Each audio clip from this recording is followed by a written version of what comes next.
शुरू करते हैं परमाणु संरचना। और इसमें सारे केमिस्ट्री का लगभग कोशिश करूंगा, खत्म करूंगा। इसके बाद मैं लाऊंगा नया किताब और नए जबरदस्त किताब लाऊंगा। तो चलिए इस एमसीक्यू आज खत्म करने की कोशिश करते हैं। पहला सवाल है परमाणु संरचना से होगा, 50 क्वेश्चन होंगे। इसी तरह और भी सब्जेक्ट होंगे, इसी में सम्मिलित होंगे एक ही बार में। देखिए, पदार्थ का परमाणु सिद्धांत सर्वप्रथम किसने प्रस्तुत किया था, बताइए। पदार्थ का परमाणु सिद्धांत सर्वप्रथम किसने दिया? तो जॉन डाल्टन ने दिया था। ये बात तो जानते हैं कि नहीं? जानते हैं। कब दिए थे? 1803 में। चलिए दूसरा प्रश्न बताएंगे। दूसरा प्रश्न आपके स्क्रीन पर है कि एक परमाणु की जो है प्रभावी जो त्रिज्या होता है, इफेक्टिव जो रेडियस होते हैं, कितनी होती है, बताइए। कितना होता है वो बता सकते हैं? प्लीज कमेंट करेंगे। रेडियस की बात हो रही है, उस रेडियस को बताइए। तो हम बताएंगे कि 10/10 होता है। मतलब ये जो लिखा हुआ है ना, इसे हम 10 पे पावर -10 am लिख देंगे। ठीक है, यही होता है। क्लियर हो गया ना? चलिए आगे चलेंगे। आगे बात करेंगे कि तीसरा प्रश्न क्या है कि परमाणु के 3 मूलभूत अवयव कौन से हैं, बताइए। फंडामेंटल पार्टिकल्स या पार्टिकल्स जो होते हैं, कौन से होते हैं? 3 परमाणु का। तो 3 जानते हैं, प्रोटॉन, न्यूट्रॉन, इलेक्ट्रॉन। तो प्रोटॉन, न्यूट्रॉन, इलेक्ट्रॉन। तो देखिए, प्रोटॉन, न्यूट्रॉन, इलेक्ट्रॉन यहां है, सी नंबर पर है, तो सी आंसर हो जाएगा। चलिए चौथे प्रश्न की बात करते हैं। चौथा प्रश्न आपके स्क्रीन पर है, परमाणु नाभिक के अव्यय कौन से हैं? तो एटॉमिक जो न्यूक्लियस है उसका बताइए अवयव कौन है, इससे जुड़ा हुआ कौन है। तो अगर मान लीजिए डायरेक्ट पूछे परमाणु नाभिक में क्या क्या है ना, ये सवाल डायरेक्ट है, तो हम बताएंगे भाई परमाणु नाभिक में प्रोटॉन और न्यूट्रॉन होंगे, है ना। तो प्रोटॉन और न्यूट्रॉन कहां है? ऑप्शन नंबर बी, यही तो बात होगा। अच्छा, चलिए पांचवें प्रश्न की बात करते हैं। पांचवा प्रश्न आपके स्क्रीन पर है, प्रोटॉन और न्यूट्रॉन को सामूहिक रूप से क्या कहा जाता है? तो प्रोटॉन और न्यूट्रॉन को हम कहते हैं न्यूक्लियॉन। क्लियर हो गए? न्यूक्लियॉन बोल दीजिए। अच्छा जी, चलिए छठे प्रश्न की बात करते हैं। छठा प्रश्न है, हीलियम के नाभिक में प्रोटॉन और न्यूट्रॉन की जो है संख्या कितनी होती है? तो हम बताएंगे 2 प्रोटॉन 2 न्यूट्रॉन, यही होगा। 2 प्रोटॉन 1 न्यूट्रॉन तो हो नहीं सकता है, तो यहाँ पे ऑप्शन नंबर सी दिख रहा है, 2 प्रोटॉन 2 न्यूट्रॉन। चलिए अब बताइए सातवें प्रश्न। सातवां प्रश्न क्या है कि किसी तत्व की परमाणु संख्या क्या होती है? तो किसी तत्व की परमाणु संख्या क्या होती है, एटॉमिक नंबर क्या होती है? तो हम बताएंगे नाभिक में उपस्थित प्रोटॉनों की संख्या होती है, ऑप्शन नंबर बी। चलिए ये बात हो गई। अगर चलिए आठवें प्रश्न की बात करें। आठवां प्रश्न क्या है, इलेक्ट्रॉन और प्रोटॉन के द्रव्यमानों का अनुपात जो है रेशियो कितना होता है, बताइए। इलेक्ट्रॉन और प्रोटॉन के द्रव्यमानों का अनुपात कितना होता है? तो हम बताएंगे एक तो होता ही है, और एक अनुपात कितने होंगे? 1837 1837 होंगे। ये होंगे ऑप्शन नंबर बी। क्लियर हो गए? कोई दिक्कत नहीं। आगे चलेंगे। आगे चलते हैं, नौवें प्रश्न आ गए। नौवां प्रश्न है, न्यूट्रॉन की खोज जो है 1930 में किसने की थी? न्यूट्रॉन की खोज जो 1930 में हुआ था, किसने किया था? तो हम बताएंगे वुल्फ गैंग पाउली ने किया था। वुल्फ गैंग पाउली का नाम आता है। चलिए ये भी बात सही हो गई। 10वें प्रश्न की बात करते हैं। 10वां प्रश्न क्या है, इलेक्ट्रॉन का प्रतिकन किसे कहा जाता है? तो इलेक्ट्रॉन का प्रतिकन अगर पूछे किसे कहा जाता है, पॉजिट्रॉन को कहते हैं। किसे? पॉजिट्रॉन को, ऑप्शन नंबर सी। चलिए अब आ जाइए। अरे 10 क्वेश्चन के बाद तो 21 आ गया। अच्छा 21 लिखा गया है, 11 12 है। चलिए आगे सवाल है कि पाई मेसॉन, पॉजिट्रॉन, न्यूट्रॉन जैसे मूल कणों की प्राकृतिक जो है कैसी होती है? तो हम बताएंगे अस्थायी होती है, अनस्टेबल होता है। चलिए आगे चलेंगे। नंबर को छोड़ दिया, नंबर थोड़ा मतलब मिसमैच हो गया। यदि कोई वस्तु धनावेशित है, मतलब धनावेशित मतलब पॉजिटिविटी है, पॉजिटिव है ना, होती है, तो इसका क्या अर्थ है? मतलब धनावेशित अगर है तो क्या होगा इसका अर्थ?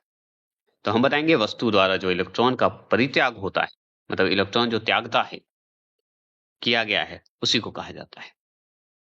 यही अर्थ होता है कि वस्तु द्वारा इलेक्ट्रॉनों का अपरित्याग किया गया है, यही समझेंगे धनावेशित को। चलिए 23वां प्रश्न की बात करें।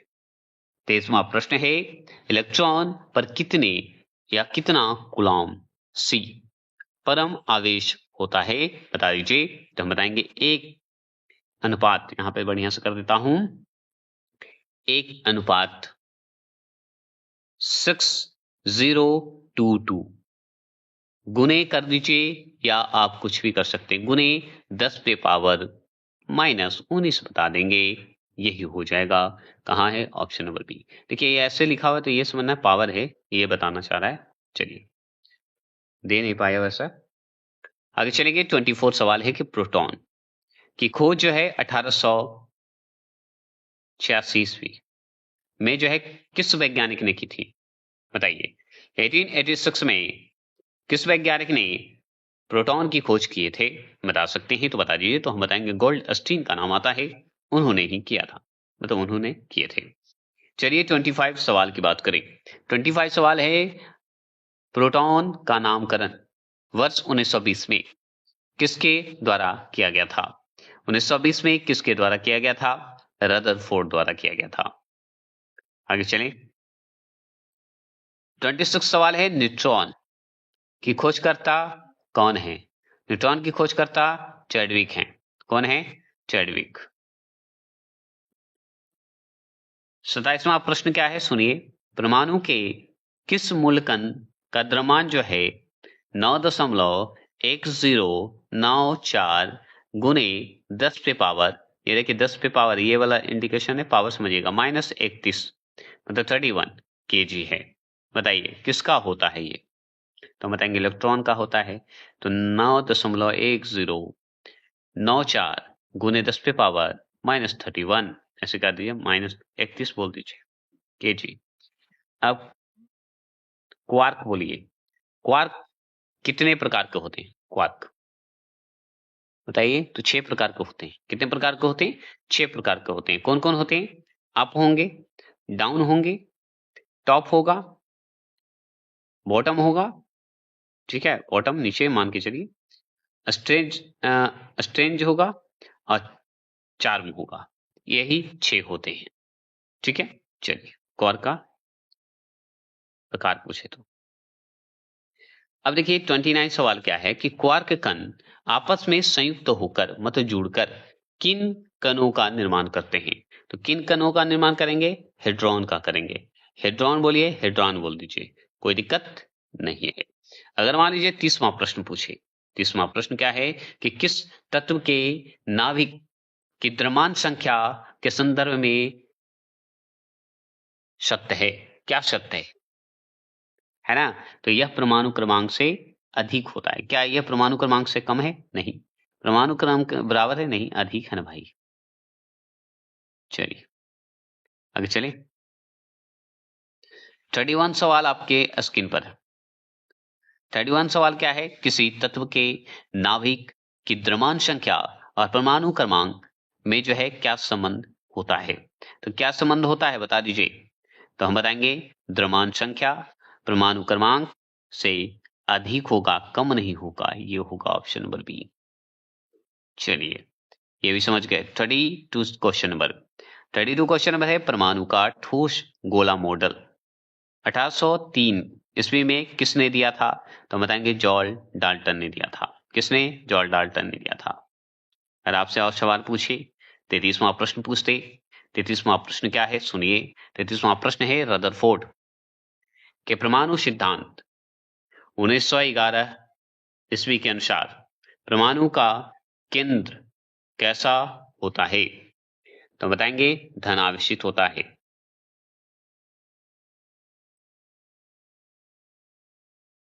थर्टी फोर क्वेश्चन नंबर है ग्रहीय मॉडल किस वैज्ञानिक ने प्रस्तुत किया था? तो निल्स बोर ने किया था। कब किए थे? 1913 में। चलिए 35 सवाल क्या है? बोर के परमाणु मॉडल के अनुसार इलेक्ट्रॉन जिन वृत्तीय पथों पर गति करते हैं उन्हें क्या कहा जाता है? तो कक्ष या ऊर्जा स्तर कहा जाता है। कक्ष या ऊर्जा स्तर कहा जाता है। क्लियर हो गए? आगे चलेंगे।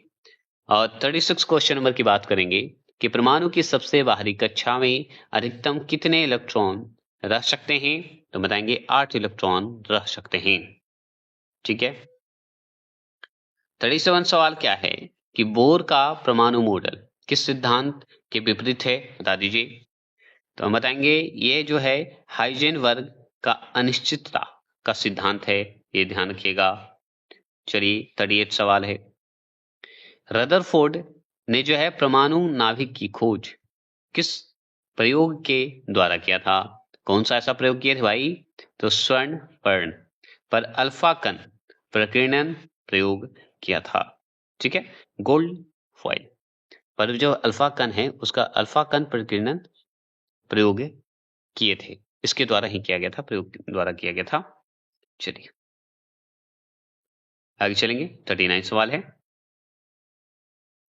रदरफोर्ड के प्रयोग ने जो है परमाणु में किसकी उपस्थिति को सिद्ध किया? तो न्यूक्लियॉन को किया, न्यूक्लियॉन को किया।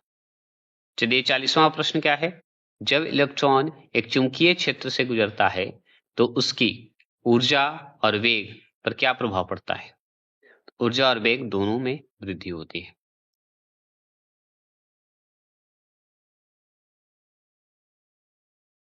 फोर्टी 41, न्यूट्रॉन के द्रव्यमान की कोटि कितनी होती है?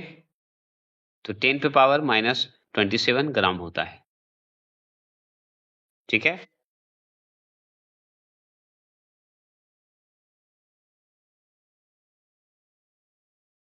ठीक है।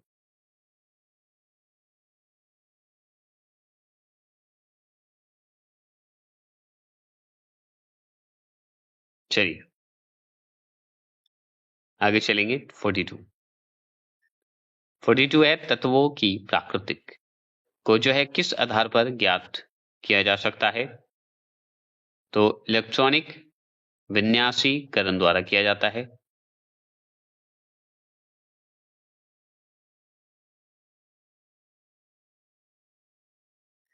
43, क्यू कोश से भरे जा सकने वाले इलेक्ट्रॉनों की अधिकतम संख्या कितनी है? बताइए।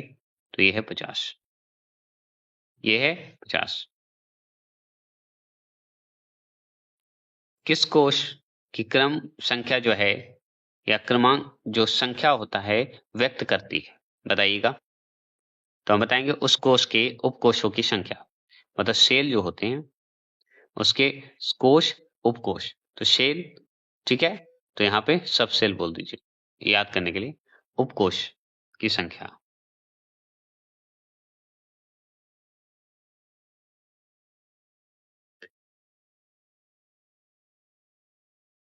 चलिए, परमाणु के विभिन्न कोशों में जो है उसके इलेक्ट्रॉनों की व्यवस्था क्या कहलाती है? बताइए। मतलब सेल में जो है उसमें उसके इलेक्ट्रॉनों की व्यवस्था क्या कहलाएगी? तो इलेक्ट्रॉन या इलेक्ट्रॉनिक विन्यास कहलाएगा। इलेक्ट्रॉनिक क्या कहलाएगा? विन्यास कहलाएगा, या इलेक्ट्रिक विन्यास कर दीजिए।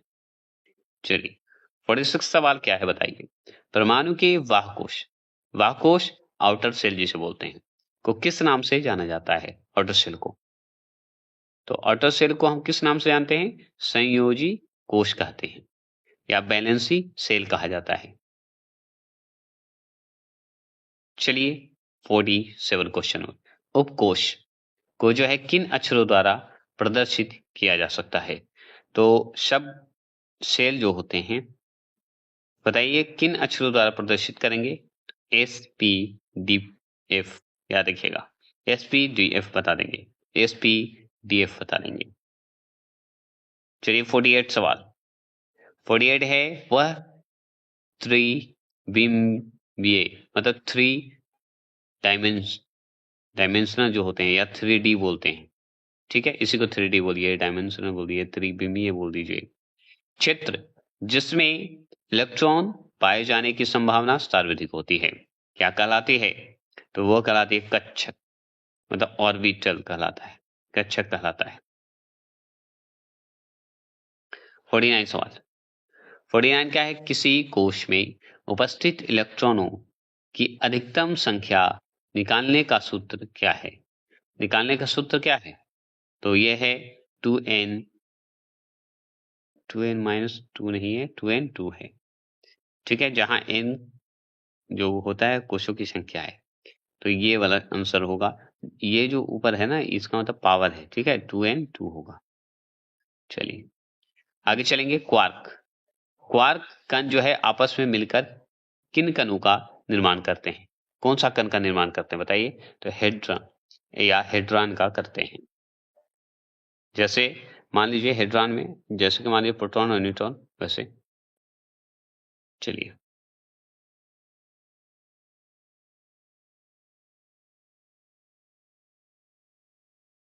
चलिए आगे चलेंगे। 51 सवाल है, परमाणु के बाह्यकोश ऑर्बिट शेल में उपस्थित इलेक्ट्रॉनों को क्या कहा जाता है? बता सकते हैं? तो संयोजी इलेक्ट्रॉन कहा जाएगा, याद रखिएगा। चलिए अधातु की बात करते हैं। अधातुओं मतलब नन मेटल की बाह्यतम कक्षा, जो बाहरी कक्षा है, सेल जो है, मतलब ऑर्बिट जो है, कक्षा मतलब सेल, बताइए में सामान्यतः कितने इलेक्ट्रॉन होते हैं बाहरी? तो 5, 6, 7 या 8 बोल दीजिए। ठीक है, आगे चलेंगे। 53 सवाल है, प्लांक कौन है? प्लांक जी। प्लांक के क्वांटम सिद्धांत के अनुसार जो है ऊर्जा का उत्सर्जन या अवशोषण छोटे छोटे पैकेटों में होता है, जिन्हें क्या कहा जाता है? बताइए। तो क्वांटन या फोटोन कहा जाता है। क्वांटन कहिए या फोटोन कह सकते हैं। चलिए आगे चलेंगे और बात करेंगे 54 का कि मुख्य क्वांटम संख्या बताइए क्या जानकारी प्रदान करती है? बताएंगे। तो इसमें इलेक्ट्रॉन का कोश और ऊर्जा स्तर एवं आकार, ये तीनों होगा। इलेक्ट्रॉन का कोश मतलब सेल, एनर्जी और आकार मतलब साइज। ठीक है, ये ध्यान रखिएगा। चलेंगे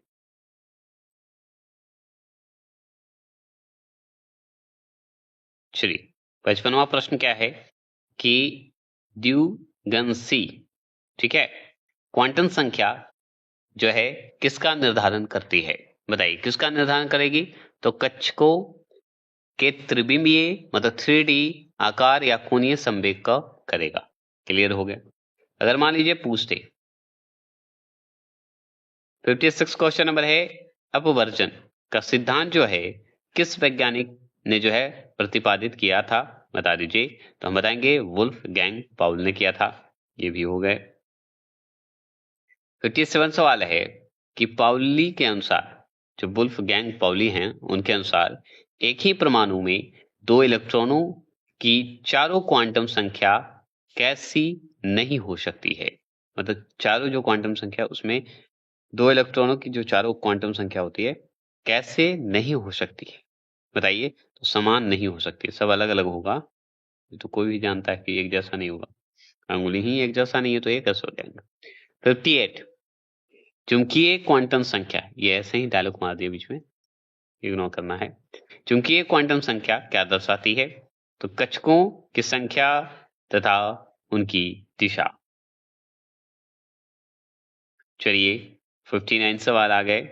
59 है कि जब दो इलेक्ट्रॉन एक ही कक्षक मतलब एक ही ऑर्बिट में होते हैं, तो उसका चक्रण कैसा होता है? तो विपरीत दिशा में होता है। ठीक है, किस दिशा में? विपरीत दिशा में। अगर आपसे पूछे कि चक्रण क्वांटम संख्या के मान क्या हो सकते हैं, तो बताएंगे +1, 2 और -1, 2 होंगे। चलिए 61 सवाल। 61 है, भारतीय दर्शन में सर्वप्रथम किसने परमाणु की संकल्पना प्रस्तुत की थी? बता सकते हैं?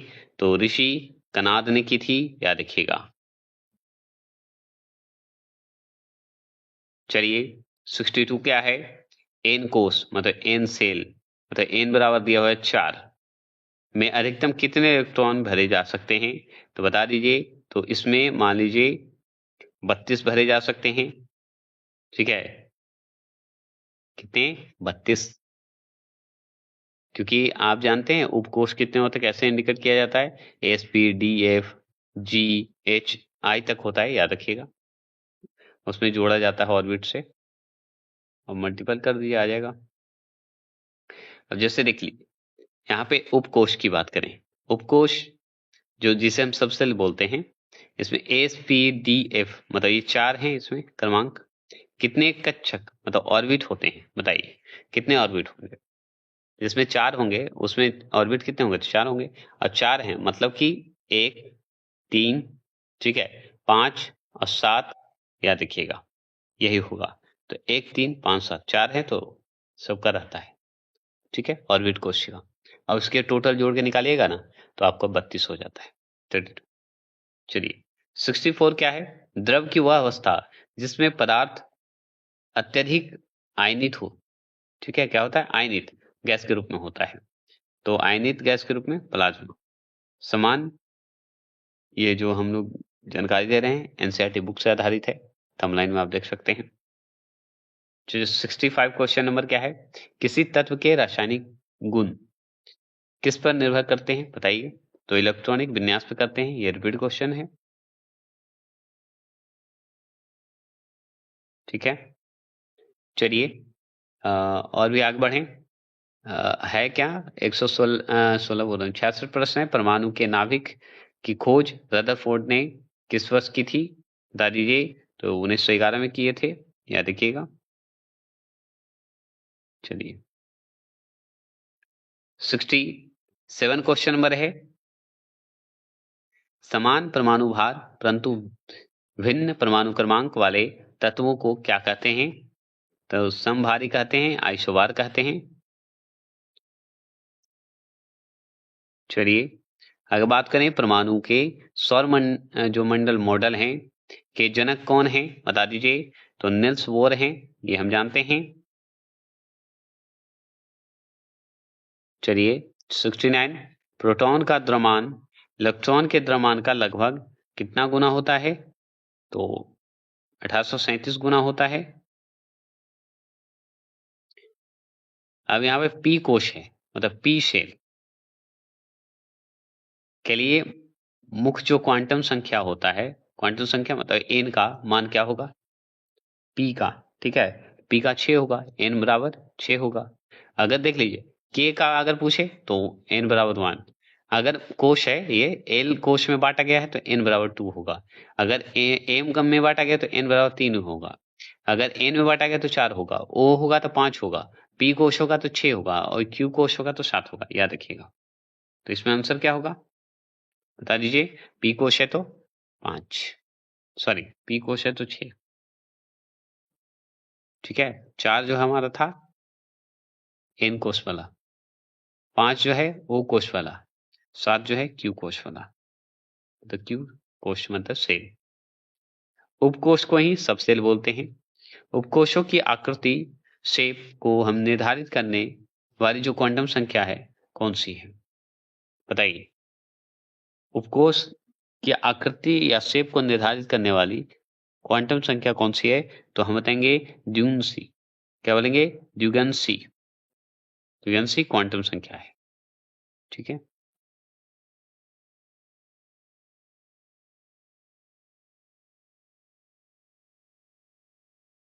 ठीक है आगे चलें। आगे है 72 ऑफ वाल्व सिद्धांत के अनुसार इलेक्ट्रॉन सबसे पहले किस ऊर्जा स्तर में प्रवेश करते हैं बता दीजिए? तो हम बताएंगे पहले पहले कम ऊर्जा स्तर वाले उपकोष में जाएंगे। तो पहले कम ऊर्जा वाले, तो कम ऊर्जा मतलब निम्न ऊर्जा स्तर वाले कक्ष में जाएंगे, ऑर्बिट में जाएंगे। कक्षक में जाइए, ऑर्बिट में जाइए, ऑर्बिटल कहिए।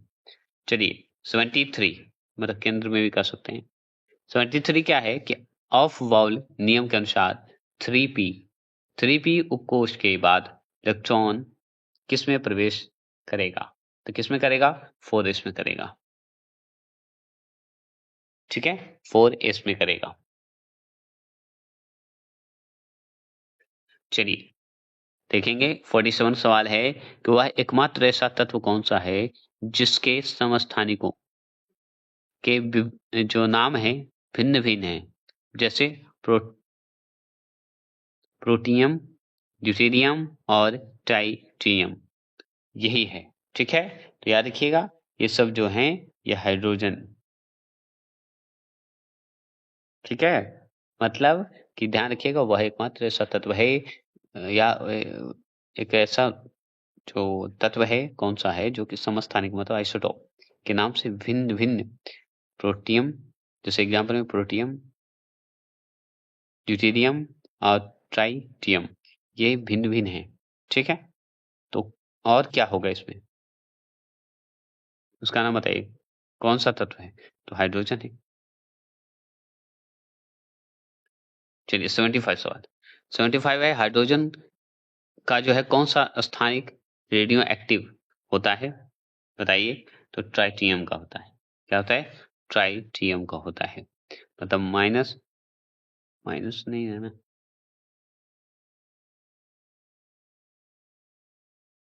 एच पे पावर 3, 1 H पावर 3। ठीक है, ये हो गया, ट्राइटियम हो गया आंसर। चलिए 76 क्वेश्चन। 76 क्वेश्चन नंबर क्या है कि समान द्रव्यमान संख्या बताइए। तो समान द्रव्यमान संख्या पूछे तो इस ऑप्शन के हिसाब से आपको जवाब देना होगा। जैसे देखिए कि परंतु विभिन्न परमाणु संख्या जो है, जेड वाले तत्वों को क्या कहा जाता है? मतलब कि अगर समान द्रव्यमान संख्या है और ए है, मतलब ब्रैकेट में, परंतु विभिन्न संख्या वाले तत्वों को क्या कहेंगे? जो विभिन्न रूप से है, जो समान द्रव्यमान वाले हैं लेकिन विभिन्न परमाणु संख्या वाला पूछ रहा है, क्या बताइएगा? उसे समभारी बोलते हैं कि समस्थानिक बोले? तो हम समभारी बोलेंगे, आइसोबार बोलेंगे। अगर जिसकी परमाणु संख्या भिन्न हो और समान द्रव्यमान हो तो समझिए समभारी है। ठीक है, ये तो आप जानते हैं। उसी तरह समस्थानिक को बताइए।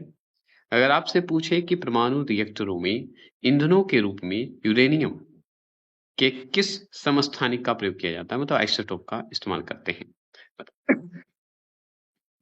बताएंगे? बताएंगे तो हम बताएंगे यू 235 बता देंगे, यू 235 बता दीजिएगा। चलिए आगे चलें। 78 सवाल क्या है बताएंगे? किसी तत्व के समस्थानिकों के बीच जो है अंतर जो है किस कण की विभिन्न जो होते हैं, कण की भिन्न संख्या के कारण होता है? तो हम बताएंगे न्यूट्रॉन। क्या बोलेंगे? न्यूट्रॉन। ठीक है ना? चलिए ये भी हो गए। और आपसे पूछे कि 79 सवाल कि किसी विकिरण के उत्सर्जन के परिणाम स्वरूप समभारी मतलब आइसोबार उत्पन्न होते हैं, तो बीटा किरण बताएंगे। क्या बताएंगे? बीटा किरण बता देंगे। अगर आपसे पूछे 80 प्रश्न, 80 प्रश्न क्या है कि परमाणु के कक्षकों में इलेक्ट्रॉनों के भरने का क्रम किसके द्वारा नियंत्रित होता है? तो हम बताएंगे पॉली का अपवर्जन नियम द्वारा होता है। ये भी क्लियर हो गया।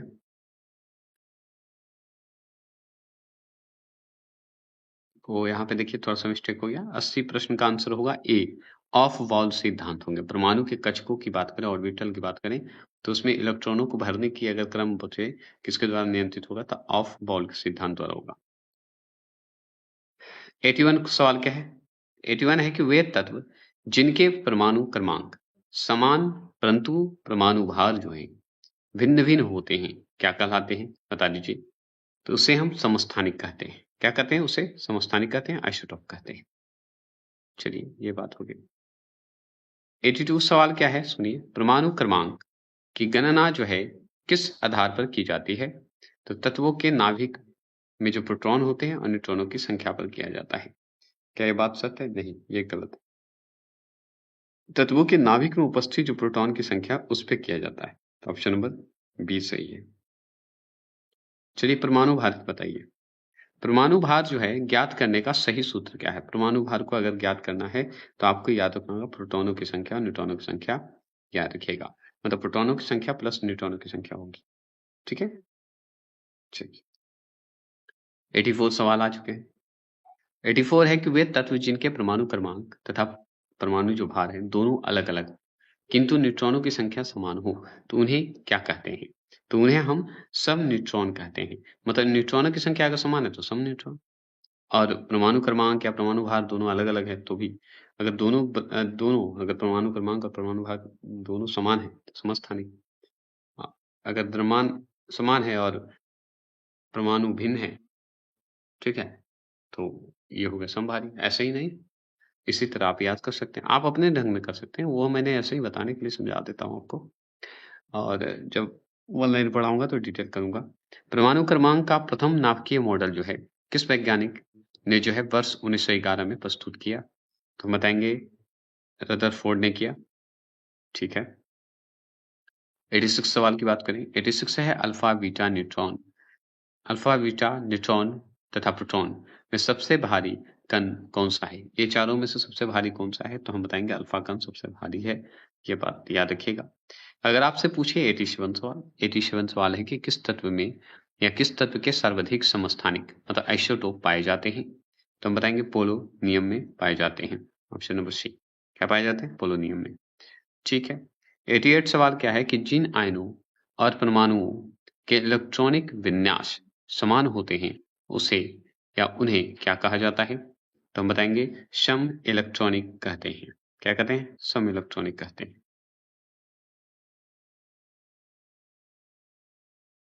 89 कार्बन के प्रमुख समस्थानिकों को किस प्रकार प्रदर्शित किया जाता है?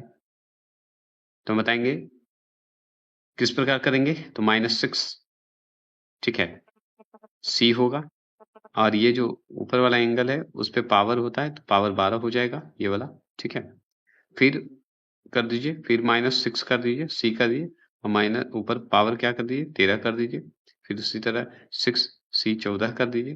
तो यही क्रम चलते रहते, तो ऑप्शन नंबर ए होगा सही। अगर आपसे पूछे 90 प्रश्न की थोरियम के समस्थानिकों की श्रेणी कहाँ से कहाँ तक प्रदर्शित की गई है, बता सकते हैं? तो देखिए, इसके अनुसार अगर देखा जाए तो प्रदर्शित करने का सीमा तो बहुत है। लेकिन अगर देखा जाए तो ये जो ऑप्शन नंबर बी है, यही आंसर सही होगा, क्योंकि इसका जो बताया गया है कि टीएच, थ्योरियम मतलब टीएच, और टीएच पे पावर कितना है? 227 से लेके कहाँ तक? टीएच 234 तक। ऐसे याद रखिएगा, ये इसका मतलब है कि इस पे पावर है, याद रखेंगे। तो ये पीडीएफ में नहीं दे रहा था, इसलिए मैंने कर दिया। और वही बात करें, अब चलिए, अब चेंज हो गया, अब फिर से नया चैप्टर आ गया, जिसमें हम रासायनिक अभिक्रिया से संबंधित बातें करेंगे। और इसमें भी 1 से है और इसी में मैंने ऐड कर दिया है। पहला प्रश्न है, ऐसे परिवर्तन जिनमें नए गुणों वाले पदार्थों का निर्माण होता है, क्या कहलाता है? तो रासायनिक अभिक्रिया कहलाता है, केमिकल रिएक्शन कहलाता है, याद रखिएगा। अगर दूसरा प्रश्न आपसे पूछे, तो दूसरा प्रश्न है कि रासायनिक अभिक्रिया में भाग लेने वाले पदार्थों को क्या कहा जाता है? तो हम बताएँगे अभिकारक कहलाते हैं, याद रखेंगे। क्या कहलाते हैं? अभिकारक कहलाते हैं। अगर मान लीजिए तीसरा प्रश्न आपसे पूछे कि किस यौगिक की आणविक संरचना किसके द्वारा प्रदर्शित की जाती है? तो हम बताएँगे अणुसूत्र द्वारा होता है, ठीक है? मॉलिक्यूलर फॉर्मूला बोल दीजिए, ठीक है? चौथे प्रश्न अगर आपसे पूछे कि रासायनिक अभिक्रिया में परमाणु का कौन-सा कण प्रभावित होता है? तो हम बताएँगे इलेक्ट्रॉन जो है प्रभावित होता है, क्योंकि ऋणात्मक है, ये आप जानते हैं। चलिए आगे बात करते हैं कि 5वां प्रश्न क्या है, आपसे पूछ रहा है, तो 5वां प्रश्न जवाब दीजिए कि पदार्थों में उपस्थित तत्वों के परमाणुओं का सरलतम पूर्ण संख्या अनुपात क्या दर्शाता है? तो मूला अनुपात सूत्री दर्शाता है। अगर मान लीजिए पूछे छठा प्रश्न की बात करें, छठा प्रश्न है, जब कोई यौगिक सूर्य के प्रकाश के संपर्क में आने पर अपघटित हो जाता है, तो वह अभिक्रिया क्या कहलाती है? वह अभिक्रिया प्रकाश अपघटन कहलाती है। फोटो आगे चलेंगे, फोटोलिसिस आगे चलेंगे। 7 7वां प्रश्न है, प्रकाश संश्लेषण फोटोसिंथेसिस की बात करेंगे। वे प्रकाश संवेदक का कार्य कौन करता है, बता दीजिए? तो कार्बन डाइऑक्साइड करता है। नहीं, ये गलत है। ऑप्शन नंबर इसका सी आंसर होगा, क्लोरोफिल होगा, क्योंकि प्रकाश संश्लेषण क्लोरोफिल होगा। अगर मान लीजिए 8वें प्रश्न की बात करेंगे, जल अपघटन की बात करेंगे। जल अपघटन में ऊर्जा जो है किस रूप में उत्पन्न होता है? तो हम बताएँगे ऊष्मा, हीट के रूप में होता है। याद रखिएगा, ऊष्मा के रूप में होता है। और भी सवाल करें, 9वें प्रश्न की बात करें। 9वां प्रश्न क्या है कि जब कोई एक तत्व दूसरे तत्व को उसके यौगिक से विस्थापित कर देता है, तो वह कौन-सी अभिक्रिया है? बता दीजिए। तो विस्थापन अभिक्रिया बताया जाता है, ये आप जान लीजिए। डिस्प्लेसमेंट रिएक्शन बताते हैं। अगर मान लीजिए 10वां प्रश्न पूछे। 10वां प्रश्न है कि मोम, वैक्स का पिघलना किस प्रकार का परिवर्तन है? तो हम बताएँगे भौतिक परिवर्तन है, फिजिकल चेंज है। अगर मान लीजिए 11वां प्रश्न पूछे, 11वां प्रश्न है मोमबत्ती का जलना किस प्रकार का परिवर्तन माना जाता है? तो बताएँगे एक रासायनिक परिवर्तन माना जाता है, केमिकल चेंज माना जाता है। ठीक है? अगर मान लीजिए 12वां प्रश्न पूछते हैं, 12वां प्रश्न है वह क्रिया जो दोनों दिशाओं मतलब अग्र और पश्च मतलब आगे और पीछे, ठीक है, संपन्न हो जाती है, तो क्या कहलाती है? तो उत्क्रमणीय अभिक्रिया कहलाता है। ठीक है? क्या कहलाता है? उत्क्रमणीय अभिक्रिया कहेंगे। चलिए आगे चलते हैं। 13वां प्रश्न क्या है? ससंयोजी यौगिकों के गलनांक और क्वथनांक निम्न होने का मुख्य कारण क्या है? मतलब गलनांक और क्वथनांक जो है निम्न रूप से है, ज़्यादा नहीं है। तो इसका कारण यही है कि अणुओं में जो अणुओं के जो मध्य कहिए या बीच कहिए, दुर्लभ जो अंतर गुण होते हैं, उसके आकर्षण बल होते हैं। बस यही कारण है, आकर्षण बल के कारण थोड़े से अंतर हो जाते हैं या दुर्लभ हो जाते हैं। इसका मुख्य कारण यही है। चलिए 14 प्रश्न की बात करेंगे। 14 प्रश्न है कि जिन अभिक्रियाओं के उत्पादन के साथ ऊष्मा का भी उत्सर्जन होता है, उन्हें क्या कहते हैं? तो उन्हें हम ऊष्माक्षेपी अभिक्रिया कहते हैं। ठीक है? एक्सोथर्मिक रिएक्शन कहते हैं। आप जैसे बोल दीजिए, याद करने से मतलब है। ऊष्मोक्षेपी कहते हैं इसे। 15वां प्रश्न क्या है सुन लीजिए। 15वां प्रश्न है कि निम्नलिखित में से कौन-सा ऊष्मशोषी क्या है? ऊष्मशोषी विक्रिया का उदाहरण है। तो हम बताएँगे जल का वाष्पीकरण ही सबसे बड़ा उदाहरण है, ये हम मानते हैं। अगर आपसे पूछे 16वां प्रश्न की बात करें, 16वां प्रश्न क्या है? तो 16वां प्रश्न यही है कि वह क्रिया जिसमें ऑक्सीकरण और अपचयन मतलब रिडक्शन बोली, दोनों साथ-साथ होते हैं तो क्या कहलाते हैं? तो हम बताएँगे रिडॉक्स अभिक्रिया कहलाते हैं, ये भी मानते हैं। अगर मान लीजिए पूछे 17वां प्रश्न, 17वां प्रश्न है लोहे पर जंग लगना किस रासायनिक प्रक्रिया का उदाहरण है?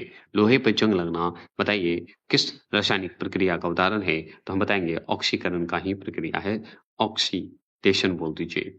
अगर मान लीजिए आपसे पूछे 18वां प्रश्न कि ऑक्सीकरण, ऑक्सीडेशन प्रक्रिया में ऑक्सीजन और हाइड्रोजन के संदर्भ में क्या सही है? तो हम बताएँगे ऑक्सीजन का लाभ और हाइड्रोजन की हानि, यही इम्पोर्टेंट है, याद रखना है। ठीक है? आगे बात करेंगे 19वां प्रश्न। 19वां प्रश्न है अपचयन। अपचयन अभिक्रिया के दौरान जो है इलेक्ट्रॉनों पर क्या प्रभाव पड़ता है? तो इलेक्ट्रॉनों पर क्या प्रभाव पड़ेगा? इलेक्ट्रॉन बढ़ते हैं। इलेक्ट्रॉन बढ़ जाते हैं, गेन हो जाता है इसमें। चलिए 20वां प्रश्न क्या है वो सुन लीजिए। ऑक्सीकरण के दौरान धात्विक जो तत्व होते हैं मतलब मेटल वाला मेटा एलिमेंट बोलिए की प्रवृत्ति में क्या परिवर्तन होगा? तो धात्विक तत्व में क्या जो है इसकी प्रवृत्ति में क्या परिवर्तन होंगे? तो इसमें जो है कमी होती है, याद रखिएगा। ठीक है? कमी हो जाता है, परिवर्तन में कमी हो जाएगा। अगर 21 सवाल आपसे पूछे कि बर्फ का पिघलना और प्रकाश संश्लेषण की प्रक्रिया किस श्रेणी की जो है क्रिया है? तो हम बताएँगे शोषी है। छेपी नहीं होगा, शोषी होगा। शोषण मतलब ग्रहण करने वाला। 31 सवाल है कि हाइड्रोजन के जलने से जो है संबंध कौन-सी रासायनिक अभिक्रिया होता है? हाइड्रोजन के जलने लगा तो वो जो प्रक्रिया हो रहा है उसमें कौन-सा रासायनिक अभिक्रिया होगा? तो ऑक्सीकरण कहलाएगा, ऑक्सीडेशन कहलाएगा, ठीक है? चलिए 32 सवाल क्या है सुन लीजिए। 32 है कि किसी तत्व की इलेक्ट्रॉन ग्रहण करने की प्रवृत्ति क्या कहलाती है? तो हम बताएँगे ऑक्सीकरण विभव कहलाता है, याद रखिएगा। पोटेंशियल कहलाएगा, विभव मतलब पोटेंशियल।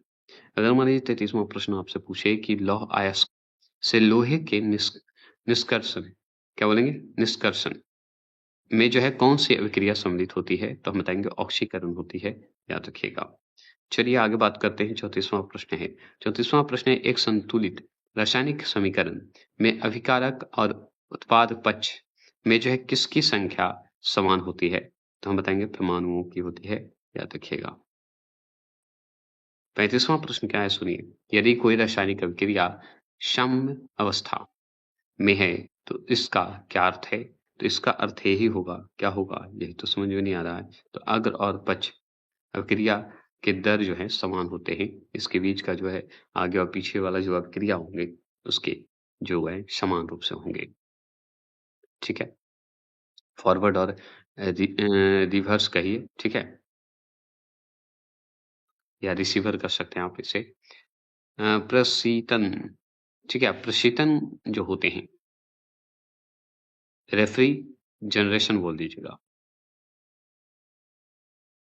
खाद्य परीक्षण में जो है किस प्रकार सहायता करता है? खाद्य परीक्षण हम करते हैं, खाना-वाना का जो चेक करते हैं उसमें, तो जैविक रासायनिक अभिक्रिया की दर को कम करके ये जो है सहायता करता है, मदद करता है। ठीक है? अगर मान लीजिए 37 सवाल पूछे कि अशुद्धियों के कारण जो है द्रव के क्वथनांक जो होते हैं, बॉइलिंग जो पॉइंट होते हैं, पर क्या प्रभाव पड़ता है? तो बॉइलिंग पॉइंट पे जो है द्रव का क्वथनांक बढ़ जाएगा, घटेगा नहीं। ठीक है? तो बढ़ जाता है। ये भी बात हो गई। अगर आप